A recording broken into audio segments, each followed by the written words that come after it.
Hi friends, నేను మీ తనుజాని. Welcome to Harshi Tanu's world. ఈరోజు రెసిపీ గుంటూరు గోంగూర పులావ్. ఈ గోంగూర పులావ్ ఒక్కసారి చేసి చూడండి, చాలా చాలా బాగుంటుంది. ఒక్కసారి తిన్నారంటే మళ్ళీ మళ్ళీ ఇదే గోంగూర పులావ్ చేయమని చెప్పి ఇంట్లో వాళ్ళందరూ గోల్ చేస్తారు. అంత టేస్ట్గా ఉంటుంది, పుల్ల పుల్లగా చాలా బాగుంటుంది. దీంట్లో పెరుగు చట్నీ వేసుకొని తింటే ఇంకా సూపర్ ఉంటుంది. మీరు కూడా ఒకసారి ట్రై చేయండి. ఈ గోంగూర బిర్యానీ లంచ్ బాక్స్లో కూడా చాలా బాగుంటుంది. మీరు కూడా ఒకసారి ట్రై చేయండి. ఇప్పుడు ప్రాసెస్ చూద్దాం. 2 కట్టల గోంగూర తీసుకొని శుభ్రంగా ఒలుచుకొని వీటిని 2 సార్లు శుభ్రంగా వాష్ చేసుకొని ఇట్లా ఒలుచుకొని పక్కన పెట్టుకోవాలి. ఇప్పుడు పచ్చిమిర్చి ఒక 6-7 పచ్చిమిరపకాయలు జస్ట్ అట్లా చీల్చి పెట్టుకోవాలి. ఒక పెద్ద ఉల్లిపాయ ఇట్లా సన్నగా కట్ చేసుకోవాలి. అట్లాగే బంగాళదుంప 2 టమాటాలు కూడా సన్నగా ఇలా పొడవు కట్ చేసుకోవాలి. కొంచెం కొత్తిమీర. ఇప్పుడు బిర్యానీకి కావాల్సిన బిర్యానీ దినుసులన్నీ పక్కన పెట్టుకోవాలి. షాజీరా, చెక్క, లవంగాలు, యాలుక్కాయలు, అట్లాగే బిర్యానీ ఆకు, కొన్ని మసాలా దినుసులు కూడా పక్కన పెట్టుకోవాలి.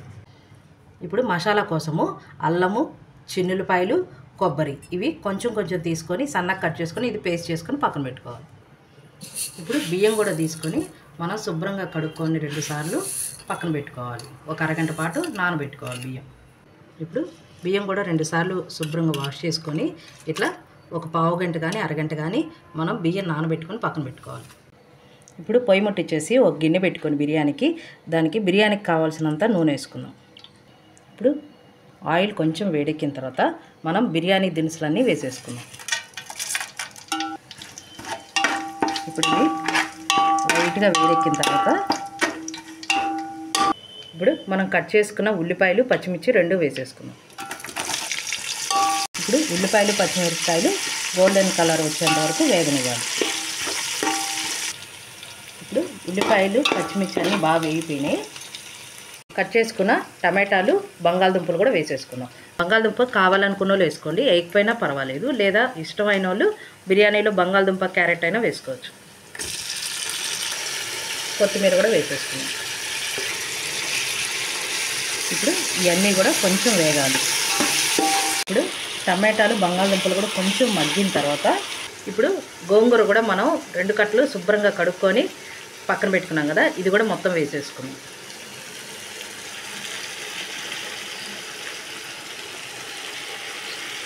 ఇప్పుడు గోంగూర మొత్తం మిక్స్ చేద్దాం.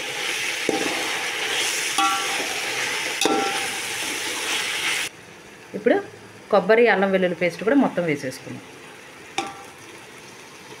ఇప్పుడు మొత్తం మిక్స్ చేసేసుకున్నాం.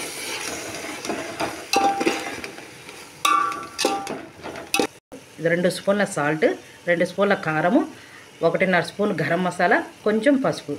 ఈ పొళ్ళన్నీ కూడా వేసేసుకోవాలి. ఇప్పుడు ఇది మొత్తం మిక్స్ చేసుకున్నాం. ఇప్పుడు దీంట్లో కొంచెం వాటర్ పోసుకున్నాం. ఇప్పుడు ఈ గోంగూర మొత్తం అంతా కొంచెం బాగా ఉడికిపోయిన తర్వాత అప్పుడు మనం రైస్ కూడా వేసుకున్నాం. ఇప్పుడు గోంగూర అంతా బాగా మగ్గిపోయింది. ఇప్పుడు మనం బియ్యం కూడా వేసేసుకున్నాం. ఇప్పుడు బియ్యం కూడా ఇట్లా వేసుకొని కలిపేసుకున్నాం.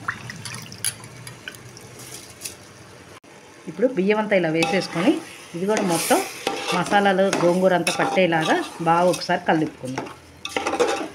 ఇలా బియ్యం వేసి తిప్పడం వల్ల ఏంటంటే మనకి రైస్ మెత్తపడకుండా పొడిపొడలాడుతూ వస్తుంది. ఇప్పుడు దీంట్లోకి వాటరు, 1 గ్లాస్ బియ్యానికి గాను 2 గ్లాసులు వాటర్ పోసుకుందాం.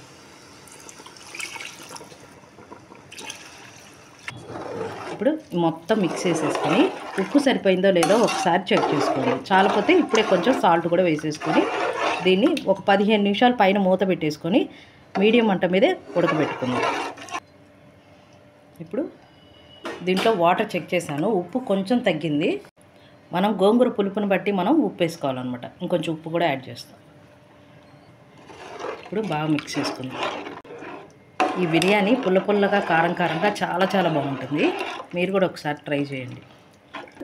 దీనిపైన మూత పెట్టేసి ఒక 10 నిమిషాలు మనం మీడియం మంట మీద ఉంచుకొని తర్వాత చూద్దాం. ఇప్పుడు మూత తీసి చూద్దాం. ఇప్పుడు ఒకసారి మిక్స్ చేసుకుందాం.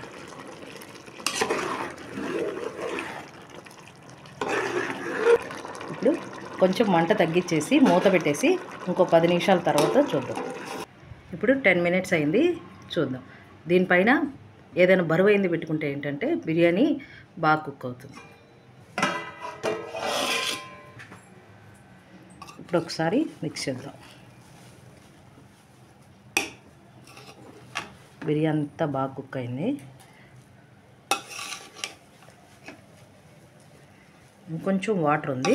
దీన్ని సన్న మంట మీదే మనం దమ్ పెట్టుకుంటే సరిపోతుంది. ఇప్పుడు దీనిపైన కొంచెం నెయ్యి కూడా వేసుకుందాం. ఇప్పుడు పైన మూత పెట్టేసి ఏదైనా వెయిట్ పెట్టేసుకొని ఒక 5 మినిట్స్ దమ్ పెట్టుకుంటే బిర్యానీ రెడీ అయినట్టే. ఇప్పుడు 5 నిమిషాలు అయిపోయింది. ఇంకా పొయ్యి ఆపేసుకొని మనం తీసేసుకుందాం. ఇప్పుడు బిర్యానీ అంతా రెడీ అయిపోయింది. ఇప్పుడు బిర్యానీ సర్వ్ చేసుకుందాం.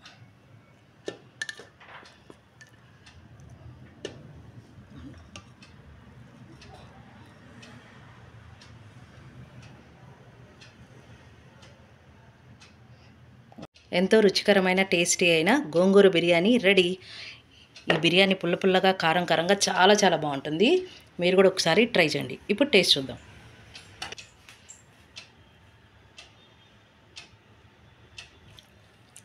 చాలా బాగుందమ్మా.